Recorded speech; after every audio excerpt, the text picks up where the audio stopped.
Target নির্ধারণ করুন এবং সঠিক ট্র্যাকে থাকুন। বন্ধুরা, জীবনে টার্গেট নির্ধারণ করা একটি গুরুত্বপূর্ণ বিষয়। আপনি কি হতে চান, আপনার লক্ষ্য কী, অর্থাৎ টার্গেটটা কি, সেটা আপনাকে নিজে থেকে ভাবতে হবে। আপনি মন থেকে যে বিষয়টাকে ভালোবাসেন সেই বিষয়টিকে টার্গেটে পরিণত করুন।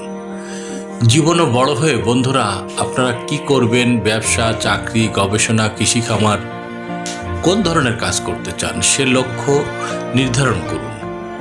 হ্যাঁ বন্ধুরা, ব্যবসা করবেন, ব্যবসাকে কত বড় ব্যবসাতে পরিণত করতে চান, কত ধনী হতে চান, কত টাকা উপার্জন করতে চান, কি ধরনের ব্যবসা করতে চান, এই বিষয়ে একটা টার্গেট থাকা উচিত। প্রত্যেকটা বিষয়ের উপরে টার্গেট থাকাটা জরুরি।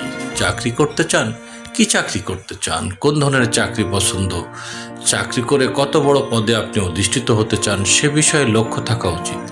গবেষণা করতে চান, বন্ধুরা কি ধরনের গবেষণা করতে চান, গবেষণা করে সমাজের বা পৃথিবীর কি উপকার করতে চান সে লক্ষ্য নির্ধারণ হওয়া জরুরি। কি ধরনের কৃষি খামার করতে চান, বন্ধুরা সে বিষয়ে লক্ষ্য নির্ধারণ করে অগ্রসর হতে হবে। বাঘ যখন কোনো শিকার করে তখন এক ঝাঁক পশুর মধ্যে থেকে একটাকে টার্গেট করে। বাঘের টার্গেট সাধারণত বিফলে যায় না।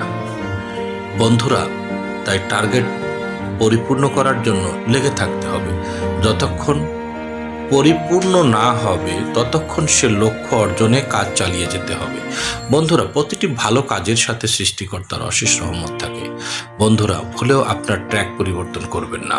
বড় ধরনের ক্ষতি না হলে কখনোই ট্র্যাক পরিবর্তন করা উচিত না বন্ধুরা, কারণ অনেকেই সফলতার কাছাকাছি এসেও ট্র্যাক পরিবর্তন করেন, বুঝতে পারেন না আপনি সফলতার কত কাছাকাছি।